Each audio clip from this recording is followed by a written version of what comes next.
tela antes que eu me esqueça. Nossa Senhora.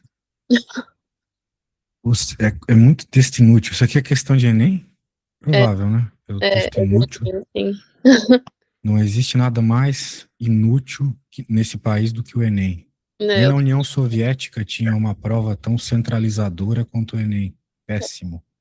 é, A pessoa que nasce na PQP do Amapá vai ter a mesma prova que alguém que nasce no sul do Rio Grande do Sul. Não faz sentido nenhum essa prova. pois é. Bem, fazer o quê? Vamos lá. O setor de data center está sendo impulsionado pela crescente demanda por carga de trabalho, uso intensivo de computação. Isso criou uma demanda crescente, com sistema de maior potência de design térmico, capacidade de seriamento mais rigorosa.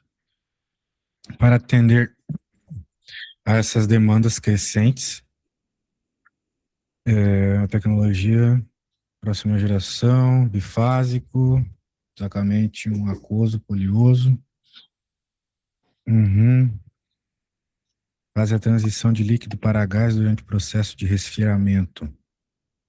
Aproveite essa mudança de fase para melhorar significativamente a eficiência da transferência de calor, uma vez que a fase oleosa atua como meio de controle quando a água entra em ebulição, garantindo que a mudança de fase ocorra exatamente nas regiões de troca de calor. Nossa Senhora. A vantagem do uso desse tipo de fluido se baseia na... Muito bem. Bem, que tipo de fluido, né? O fluido que muda de fase durante a troca de calor. Muito bem. Então a gente tem que ver alguma coisa que envolva mudança de fase. Senão não vai fazer sentido o especial dessa situação ser a mudança de fase, certo? Sim. Daí ele está falando aqui, a expansão volumétrica do fluido no estado gasoso.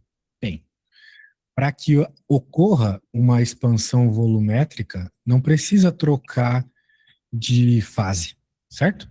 Certo. Trocar de fase é trocar de estado físico, tá bom? Trocar do sólido para o líquido, do líquido para o gasoso, ou o contrário, né? Sim. E assim vai. Então, não deve ser essa resposta aqui a certa.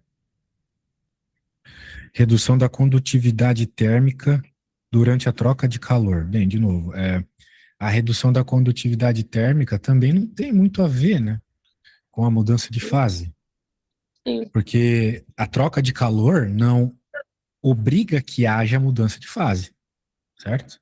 Sim. Troca de calor ocorre em materiais que mantêm-se sólidos ou mantêm-se líquidos. Uhum. Muito bem. C. A transferência de calor pela variação externa, pressão externa. Mesma coisa. Um gás, ele sofre mudança de pressão o tempo todo num processo que não é isobárico, né? E o estado dele não muda. D. Absorção de calor latente com pequena variação de temperatura. De fato, né? Quando nós temos... Agora sim, a gente está falando de mudança de fase, porque ele está falando de calor latente.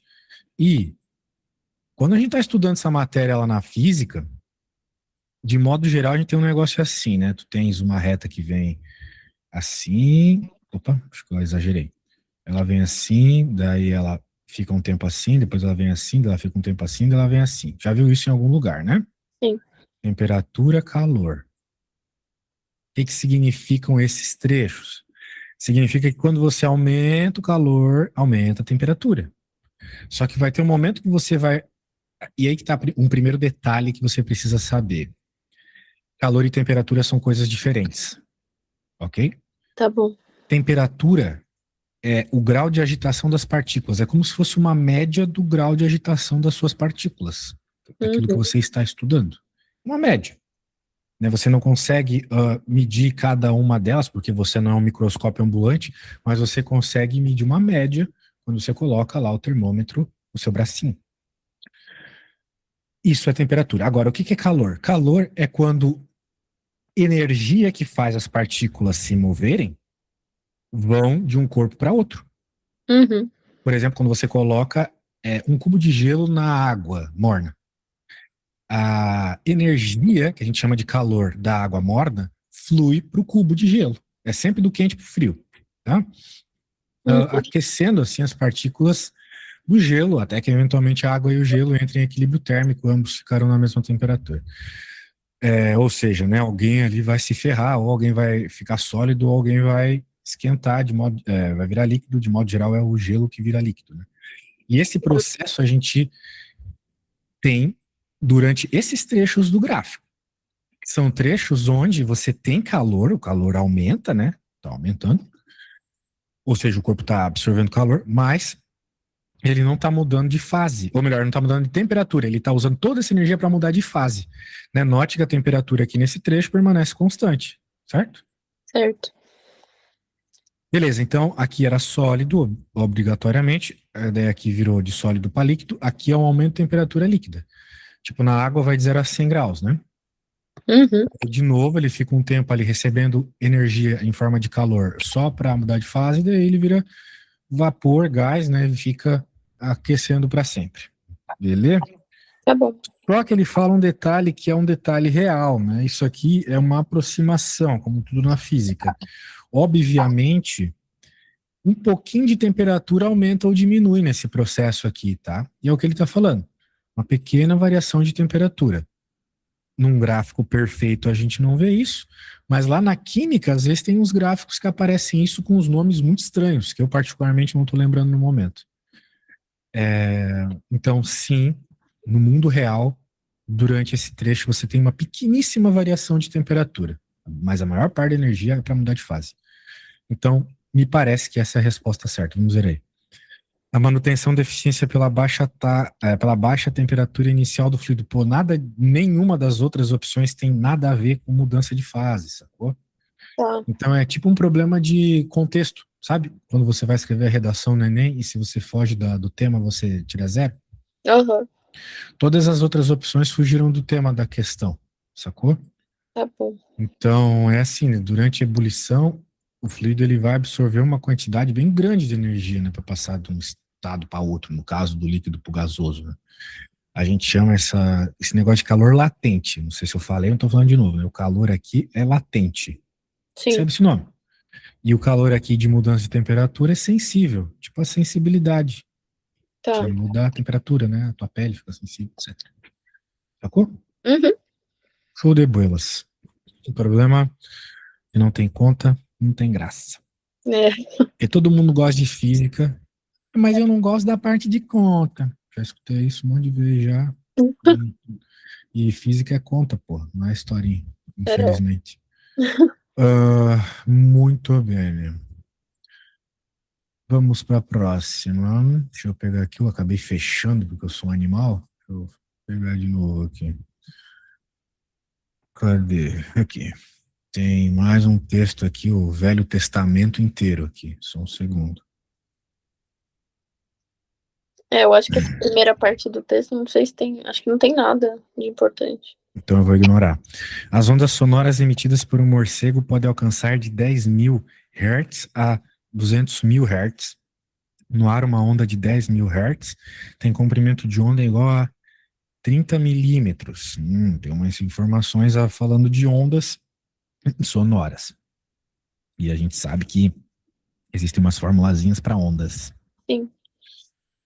No caso dos golfinhos, as ondas sonoras emitidas por eles podem alcançar aquela faixa ali. A velocidade do som na água é 4,5 vezes superior à velocidade do som no ar. Olha só que interessante, né? A velocidade do som em meios mais densos, a velocidade do som em meios mais densos, ela é maior que em meios menos densos. Tipo, quem é mais denso, a água ou o ar? Obviamente a água é mais densa, né? É mais difícil andar na água do que no ar, concorda comigo? Sim. Ele é mais denso. O ar a água é mais densa. Mas o som é mais fácil, ele consegue se mover com mais velocidade em meios mais densos. De tal forma que no sólido o som se propaga muito mais rápido que no ar. Por isso que você já deve ter visto em algum desenho animado ou num filme os bonecos colocando o ouvido no trilho do trem. Uhum. Porque se eles colocam o ouvido no trilho do trem, eles vão escutar a onda sonora do trem primeiro no trilho do que vindo no ar, sacou? Entendi. Eu só não recomendo que você faça isso porque já teve muito idiota que fez isso e morreu. Mas é pra acontecer isso mesmo, beleza? Aham. Então tá bom. 4 vezes e meia mais rápido. Considere que o golfinho imita um sinal de ultrassom de modo a perceber a presença de objetos e sua trajetória na água. Se o tempo entre a emissão e a recepção do sinal for de 0,6 segundos, então ele já deu tempo. E ele também deu outra informação, que é a frequência, Sim. né, sobre os golfinhozinhos, né? Aqui, ele deu tempo. Então temos informação de frequência, temos informação de tempo. O objeto estará a uma distância, ele quer saber a distância. Beleza? Bem, falou de tempo, falou de distância e falou de velocidade, nós estamos falando de equações que a gente conhece lá do primeiro ano do ensino médio, certo? Sim.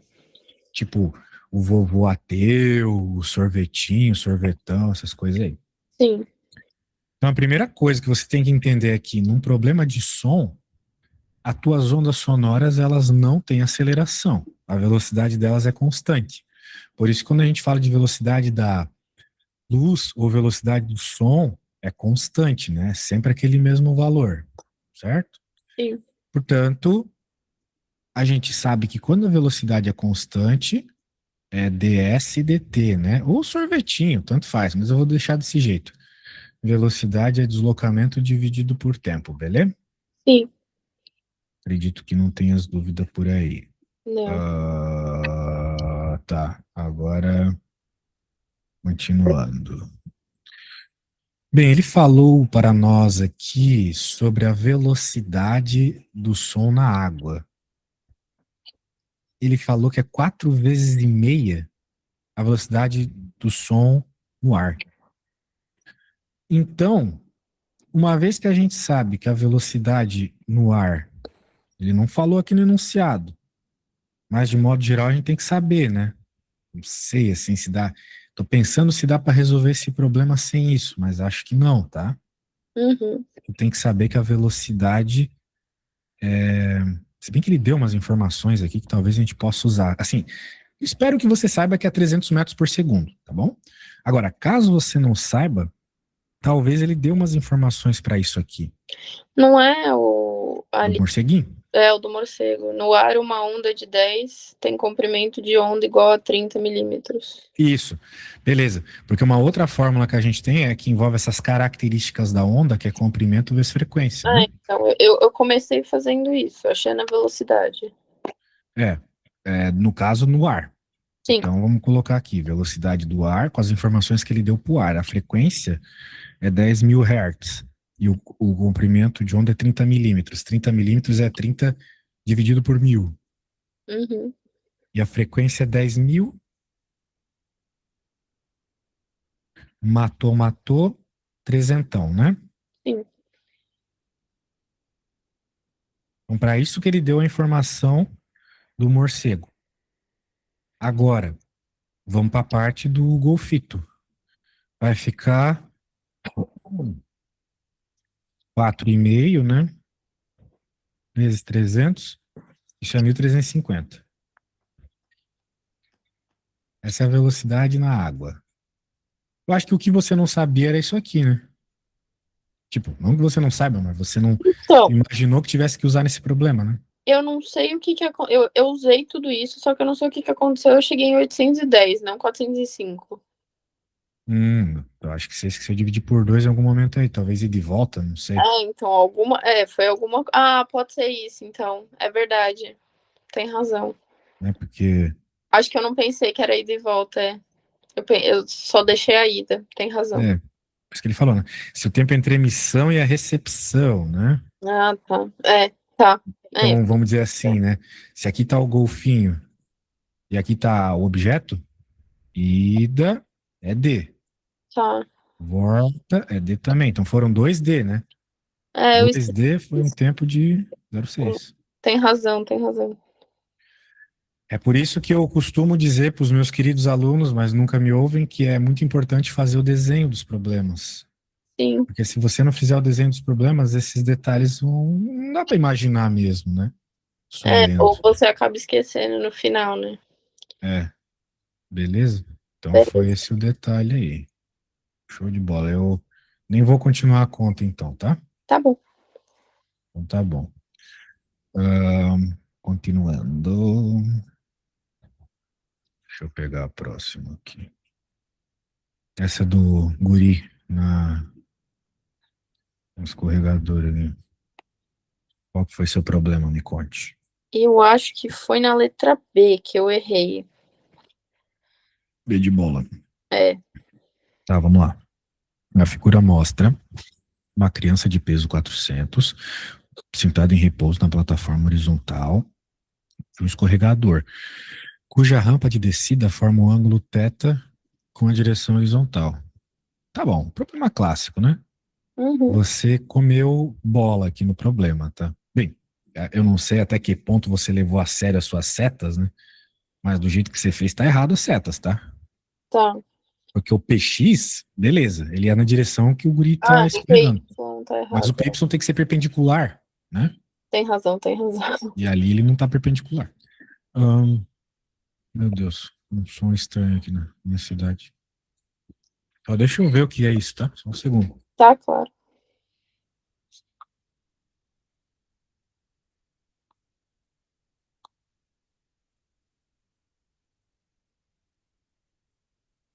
Pronto, era só um caminhão tirando lixo aí, mas com som esquisito. Ah, tá. Calcule em newtons a intensidade da resultante das forças que atuam sobre a criança e a intensidade da força que a plataforma exerce sobre a criança enquanto ela está em repouso. Se você começou errado, provavelmente a B está errada também, né? Então, a A, na verdade, eu acertei. O problema foi na B mesmo. Tu pegou certo todas as forças? Tu deve ter usado a fórmula do PY, né? Então só Ah, é, desenhou errado, eu né? só desenhei errado. Muito bem. Então, vamos lá. Continuando. Sabe-se que seno de 0,6, cosseno 0,8, e que ao escorregar pela rampa do escorregador, a criança se move com aceleração constante, intensidade 4. Nessas condições, considerando a aceleração da gravidade igual a 10, calcule o coeficiente de atrito cinético entre a superfície da rampa do escorregador. Problema de força, né? Então, Uhum. assim, infelizmente, eu vou ter que transformar essa criança num tijolo e fazer aquela velha historinha da rampa, né?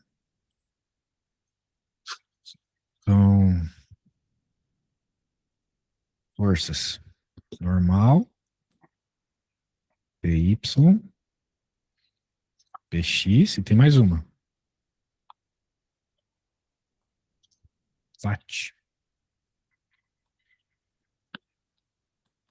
Certo?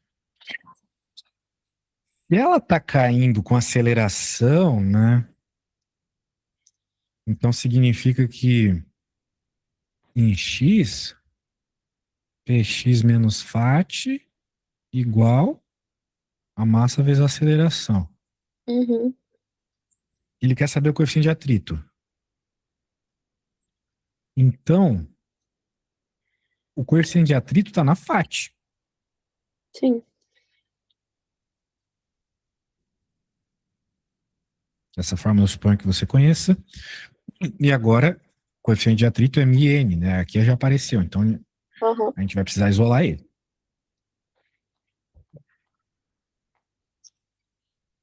O μ. Portanto, μ vai ser igual a mg seno θ menos ma dividido por n. Uhum. Acontece que o nosso n, devido à característica aqui do problema, o n é igual a py, né? Sim. Que o objeto não está nem subindo nem descendo. Sendo assim, o n é igual a mg cosseno θ.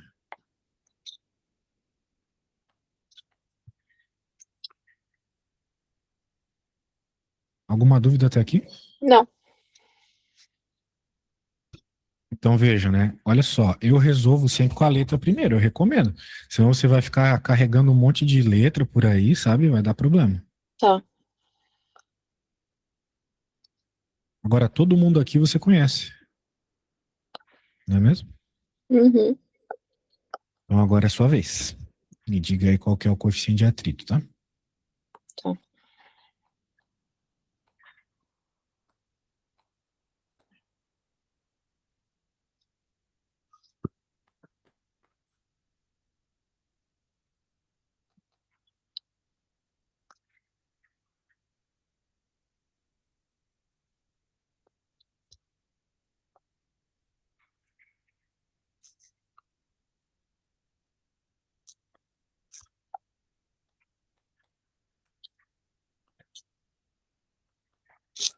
É 0,25? Hum, 0,25. Será que temos essa opção? Sim! Resposta certa.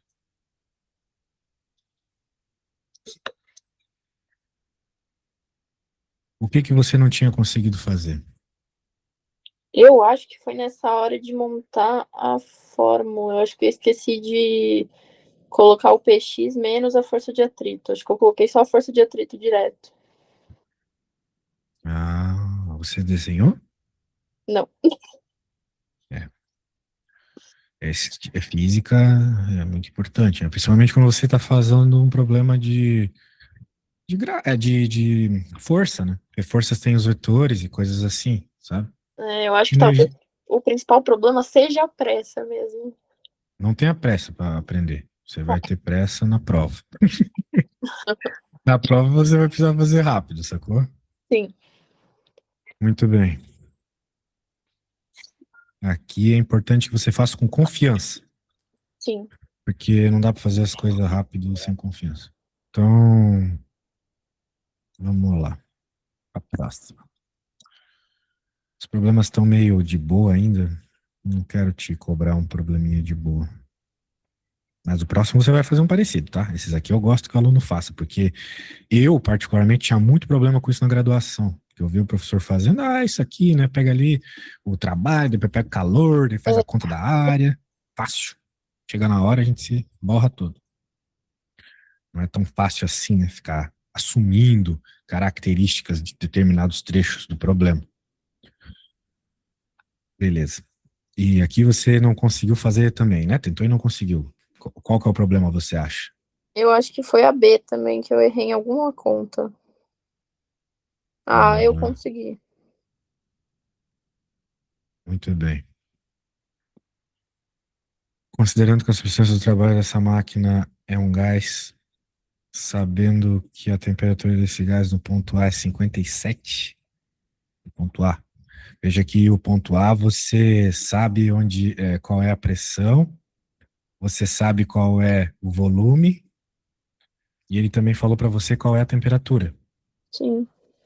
Ou seja, você sabe pressão, volume e temperatura. Eu acho que nessa aí eu usei o PVT. Igual a NRT, exatamente. PV igual a NRT. Então ali você consegue achar o N e o R, né? Muito bem.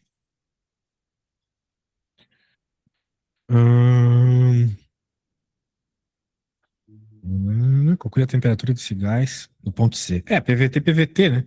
Já É, entrega na hora, certo? sim, E você fez. Calcule o trabalho em joules realizado por essa máquina em um ciclo. Ué, sabendo que essa máquina realiza 80 ciclos por minuto, calcule a potência em watt por hora desenvolvida. Tá. Você sabe que o trabalho é simplesmente o, a tá. área, né? Sim, isso sim. Então, daí você calculou. Sim. Beleza. Daí ele falou que foram 80 ciclos com aquele trabalho. Então você Então, pega eu acho que 80. talvez tenha sido nessa hora. É. Um ciclo dá o valor da área. Um ciclo. Porque isso aqui é um ciclo, certo? Vai do Sim. A para o B, do B para o C, do D para o B, daí o A. Pronto, você tem uma área, essa área é sobre um ciclo. Agora, o que que você vai fazer daí? Você vai pegar e multiplicar por 80. Daí você vai ter energia ali, mais especificamente trabalho, de 80 ciclos. Uhum. Isso é uma energia zona. Só que ele quer saber a potência. Porque ele diz que ele faz 80 ciclos por minuto. E ele diz que com essas informações você consegue achar potência. Bem, o que que é potência? Talvez você não lembre, mas é trabalho por tempo. Sacou?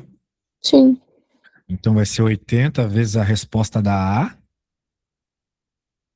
ou melhor, fazendo besteira. Vai ser 80 vezes o trabalho Uhum. dividido por 60 segundos, né? Não, na verdade, então, eu peguei aqui a minha resolução, não foi nessa parte, não, foi na de cima mesmo, foi na hora de calcular o trabalho. Acho que eu errei alguma coisa na hora da conta. Ah, Essa parte eu consegui fazer agora que eu vi. Peguei a resolução aqui.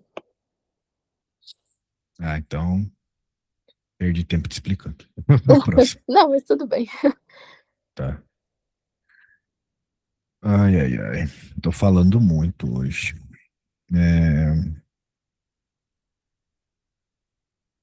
Só são detalhes mesmo. Bom, dois pulsos se propagam em sentidos contrários, né? Em uma corda homogênea conforme mostra a figura. Antes de se superporem, os valores da velocidade de propagação e da amplitude do pulso à esquerda na figura são, respectivamente, VA e A. Depois do intervalo de tempo em que ocorre a superposição, esse mesmo pulso estará se propagando com velocidade VD e amplitude AD, tais que... bem, ele está falando sobre o que vai ocorrer depois que eles se encontram, Uhum. porém, o detalhe aqui é que a corda é homogênea, né? É um detalhe que está sempre nos problemas de física, né? De modo geral, a corda é homogênea. Então ele está te perguntando o que acontece numa situação como essa aqui, sempre, de modo geral, na física.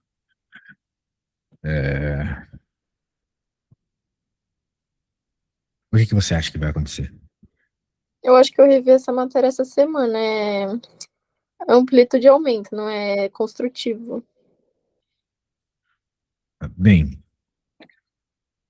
veja que ele não está perguntando o que acontece na hora que eles se encontram, Ah, e depois. certo? É depois do encontro. Ah, tá. Depois do encontro, vai passar como se não tivesse acontecido nada, sacou? Sim, tá. É isso?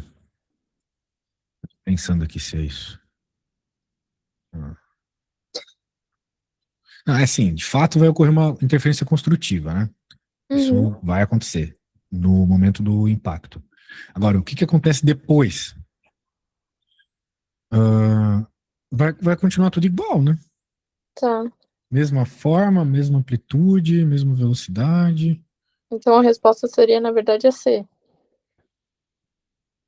Exato.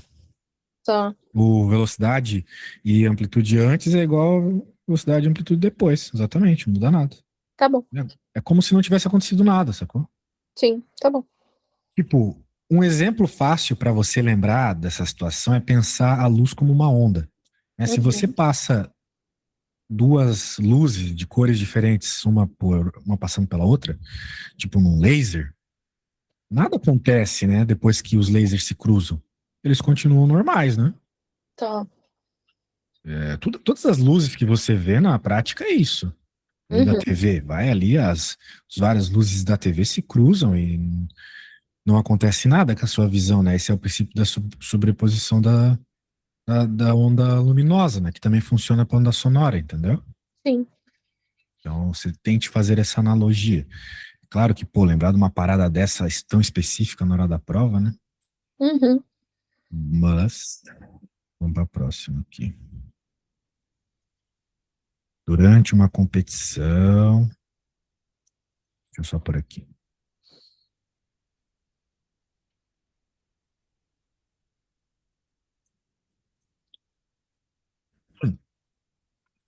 Durante uma competição de ciclismo, um atleta percorre uma pista plana e desafiadora que exige as mudanças bruscas de direção em alguns pontos. Em determinado trecho, ao passar pelo ponto A, um ciclista tem uma velocidade V1 igual a 5 metros por segundo, formando um ângulo de 30 com a eixo X. Ao alcançar o ponto B após uma curva, sua velocidade muda para o vetor V2. mas agora em uma direção que forma um ângulo de 120 graus com eixo X, como mostra a figura. O módulo da variação ΔV da velocidade se ciclista entre os pontos A e B. E aí, você não tem noção como é que faz esse problema, porque tá tudo torto, né? Eu tentei fazer, acho que foi soma de vetor.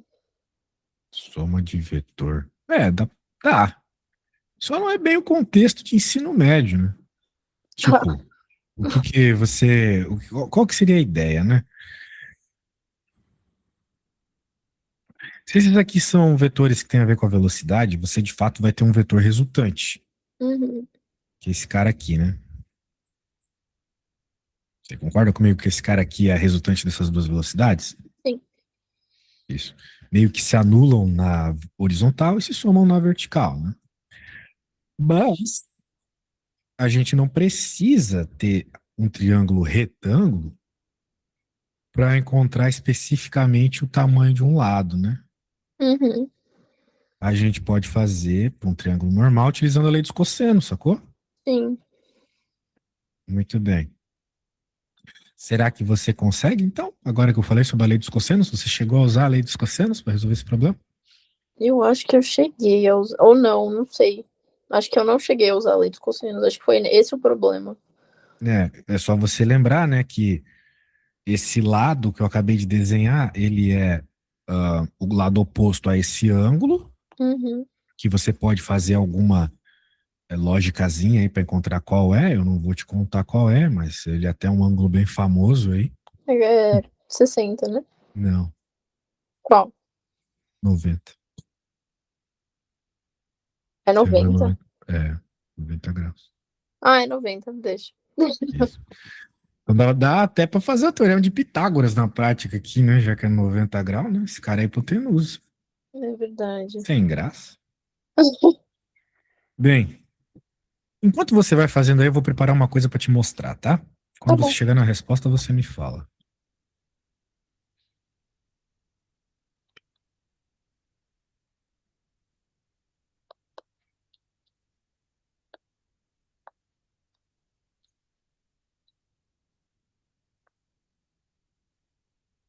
Pronto, cheguei.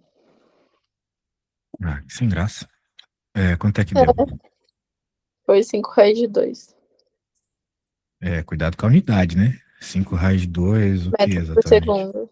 Ah, agora sim. O problema é pedir exatamente essa velocidade, né? Uhum. Beleza.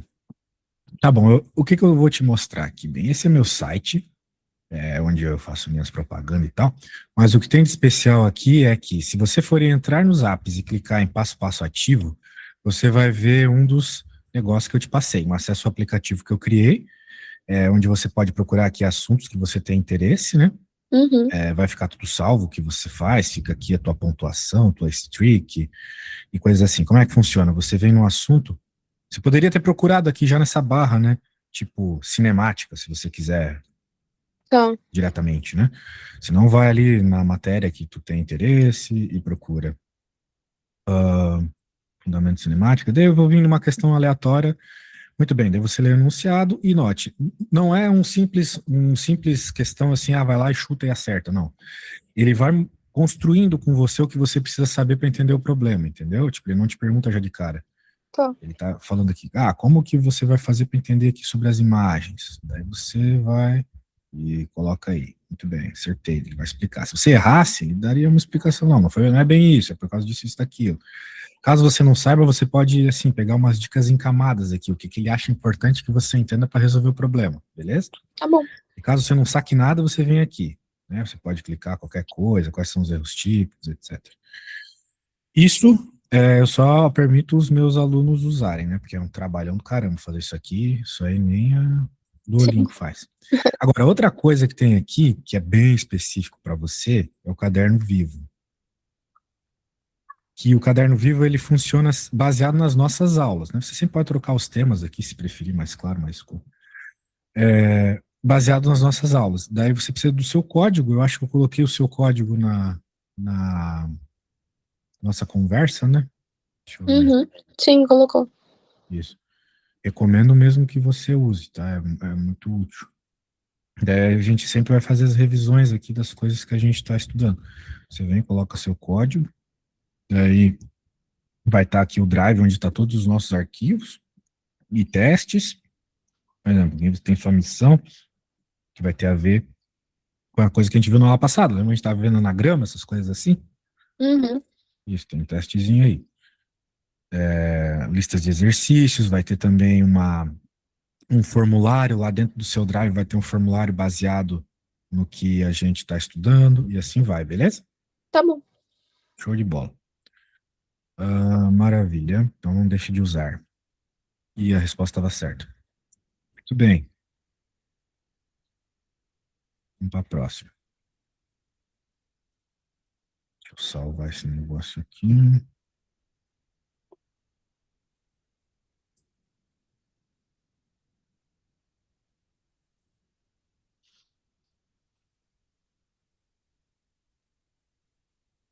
E aí, qual será o problema neste problema?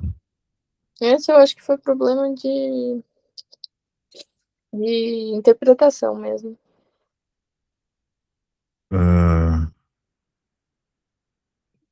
Muito bem. Interpretação.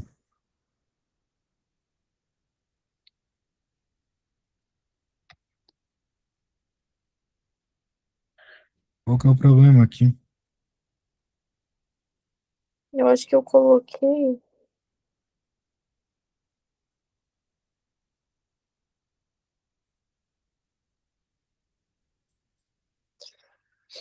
Ah, É que eu não... talvez você não conheça a fórmula, né, que ajuda a fazer a interpretação desse problema.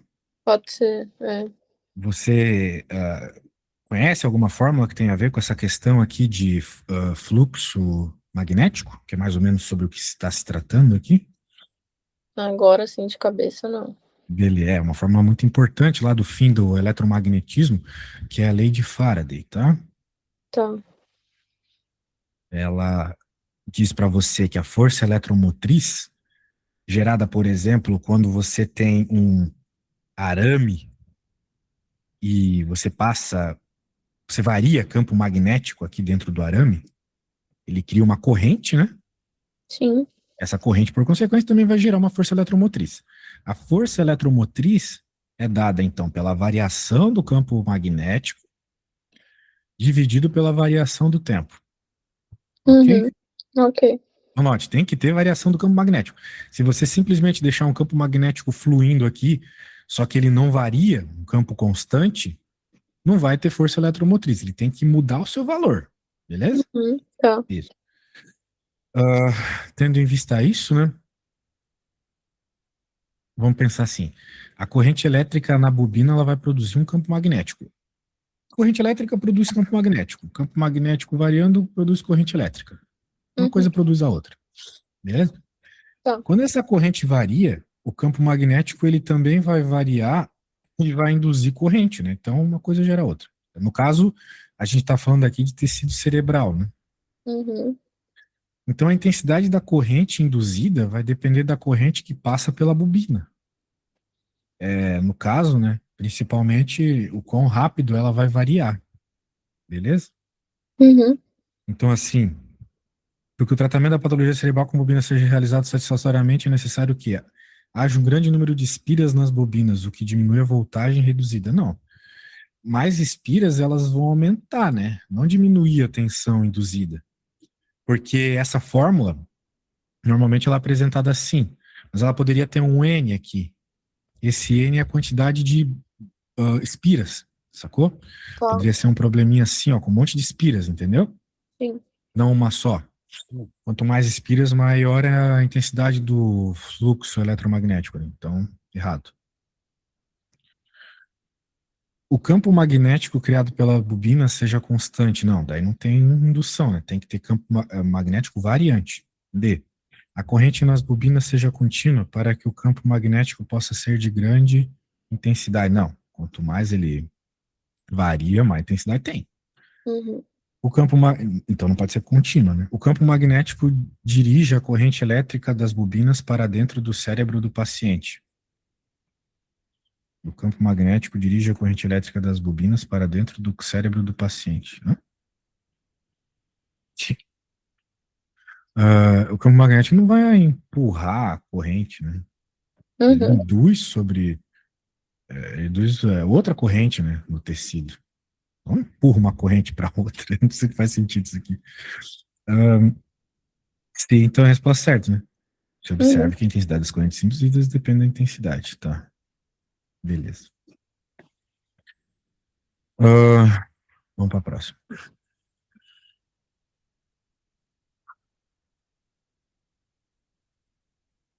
Caraca, que é isso? Acho que é da FUVEST. Questão desenhante. Deixa eu jogar aqui.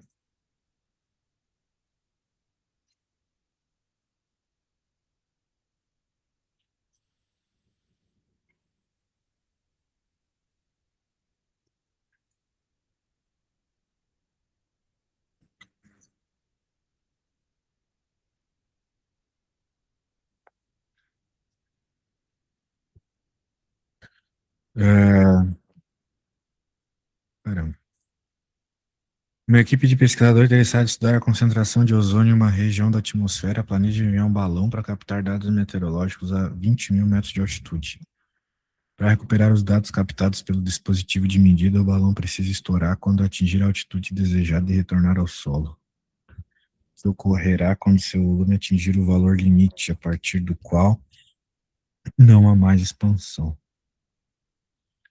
As figuras mostram a forma do balão, como a temperatura e a pressão atmosférica variam com a altitude. Tá, tá. O negócio vai até 20 mil. Então, o resto ali para cima do 20 não importa, né? Pelo menos até o começo ali, não. Até o que eu li, não. Para essa situação, considere que o gás dentro do balão e os gases atmosféricos como gases ideais. Gás atmosférico é gás ideal agora. Assume-se também que a pressão interna ao balão depende somente da pressão atmosférica. Quantas vezes o raio do balão deve aumentar para captar os dados meteorológicos desejados? Tá. Bem, quando a gente olha o que está rolando ali a 20, né? A temperatura. Peraí. A gente tem que ver como é que a gente vai resolver esse problema, né? Porque a gente tem dado pra caramba. E o que que ele pede, né? O raio, que tem a ver com o volume. Sim. Esses gráficos não deram informação sobre raio. Mas ele não quer saber o valor do raio, ele quer saber uma relação entre os raios, né? Uhum. Se ele quer saber uma relação, então não importa qual que é o valor específico. Portanto, a gente pode usar o PVT-PVT e deixar um volume em razão do outro, né? Passo o V1 dividido para o outro lado, passo essas coisas também para o outro lado,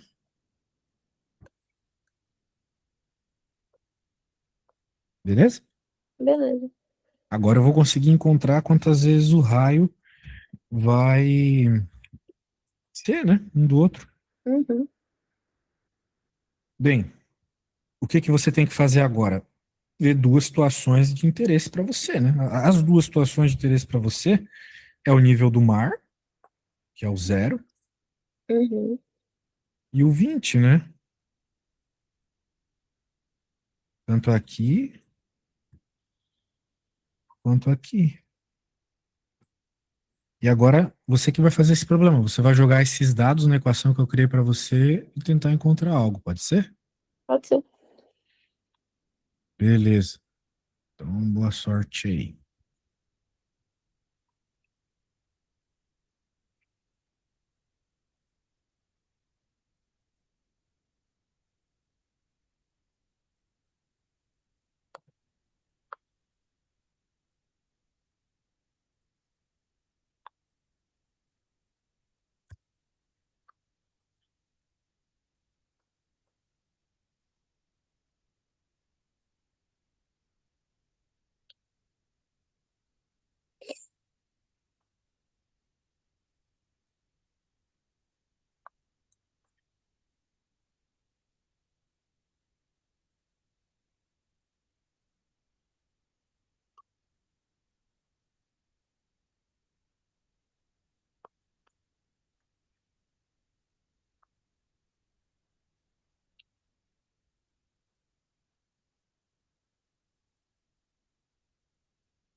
Deu 8 a relação. A razão entre os volumes deu 8, mas a gente quer a relação entre os raios. Tá. Bem, talvez se você jogar a forma do volume de uma esfera, você consiga perceber que esse 8 tem alguma coisa a ver com o 2, né? Acho que foi isso, então. É o raio ao cubo, né, que tem no volume da esfera. Tá bom. Então, chegando lá, me diga.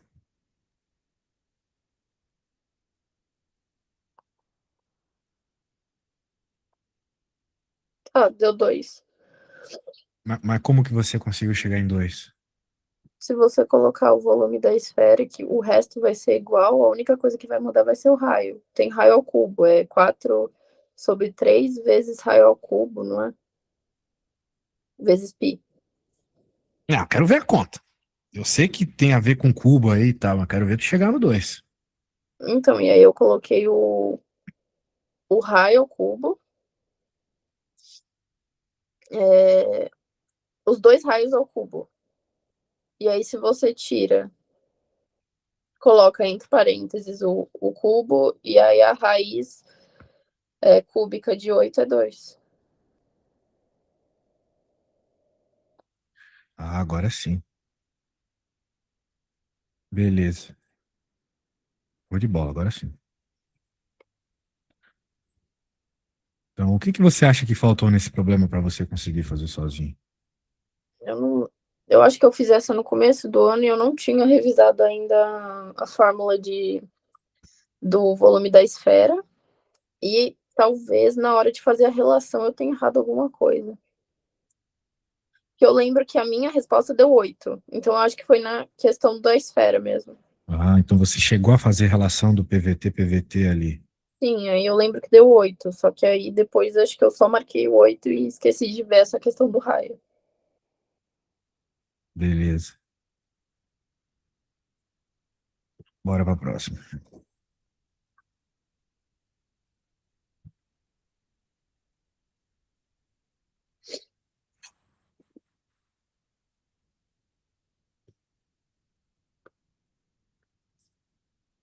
Deixa eu colar essa aqui na minha tela.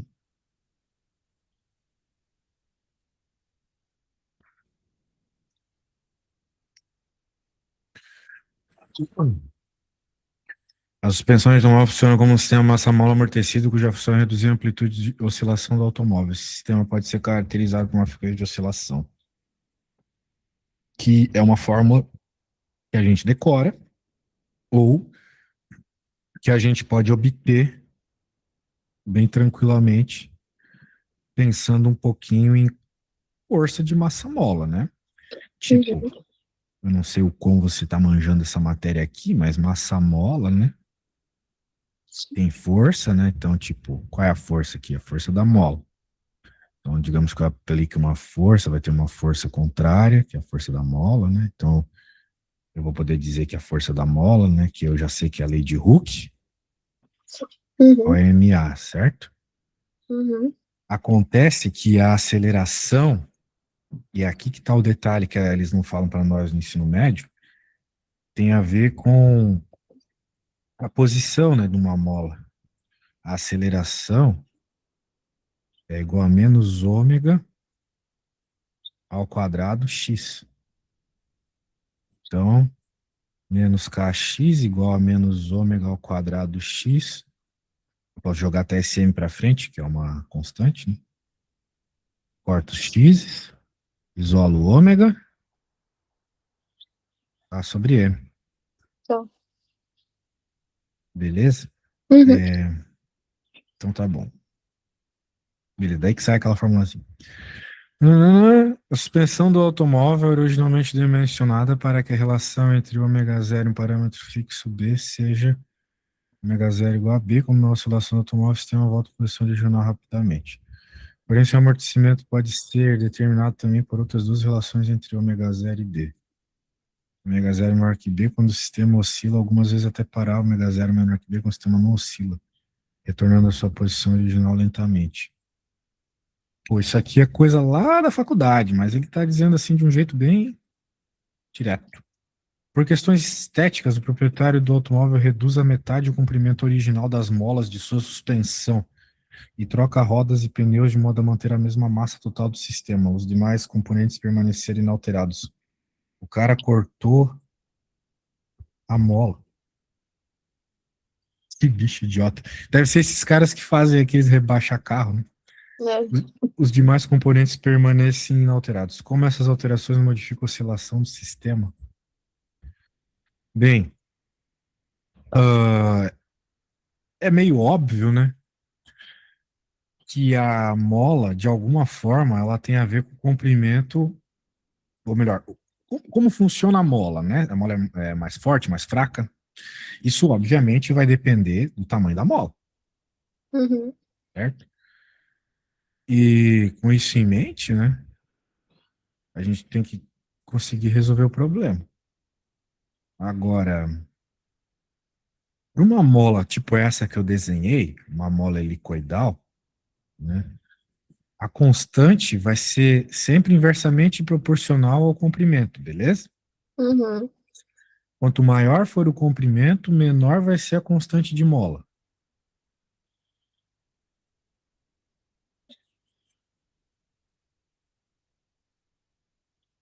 A gente costuma dizer assim, ó, é inversamente proporcional. Sim. Então, o comprimento foi dividido pela metade.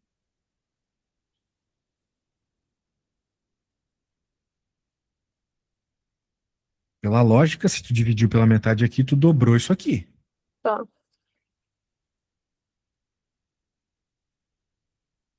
certo? Certo. Então, se você dobrou, a frequência original, como eu mostrei para você, era km. A nova frequência vai ser 2K sobre M. Uhum. Só que esse 2, esse número dentro da raiz, ele pode ser separado do resto da conta.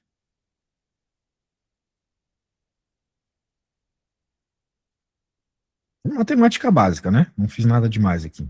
Sim. Isso aqui é a frequência original.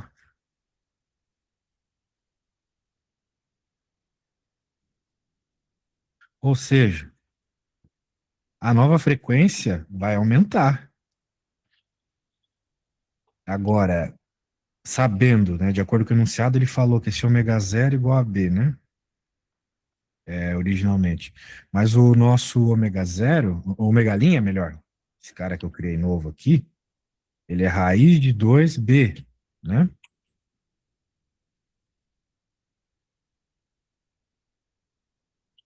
E raiz de 2B é maior que B.